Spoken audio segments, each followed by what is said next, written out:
Brazzaville, Palais des Congrès. Ici se sont donné rendez-vous les acteurs majeurs de l'écosystème numérique et de l'innovation à l'occasion de la 9e édition du Salon international de la tech et de l'innovation de l'Afrique centrale OSIAN.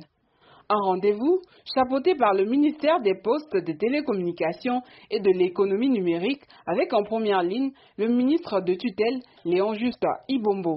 Le gouvernement a pleinement conscience de la place d'OSIAN dans les recommandations et échanges vont nourrir notre feuille de route nationale pour le numérique. C'est pourquoi nous proposons pour célébrer cette 9e édition avant d'aller à la 10e édition de formaliser l'institutionnalisation d'un partenariat stratégique entre OSIAN et les ministères en charge de l'innovation technologique et du numérique.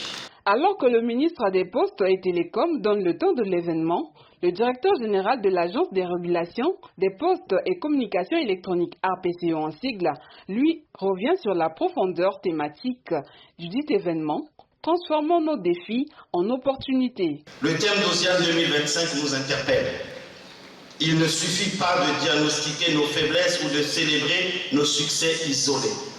L'heure est aux synergies, à la complémentarité, à la vision partagée, car le numérique est un projet commun qui devrait avoir aucune frontière de pays, de genre ou de race. Au-delà de la thématique, cette 9e édition, qu'a-t-elle de particulier? Luc Missidimbazi, promoteur du salon OSIAN, s'explique. La particularité de cette édition, c'est la sélection de 50 jeunes porteurs de projets et start-up ont été sélectionnés dans leurs pays respectifs, qui représentent 7 pays de la sous-région, et qui vont compétir pour obtenir chacun un prix d'une valeur de 15 millions de dollars. Ce salon, c'est 8 thématiques débattues en tribune, en palais, de haut niveau. Et puis, particularité pour cette journée du 14 mars 2025, la co-animation d'un panel sur les stratégies à même de favoriser le plein essor du numérique africain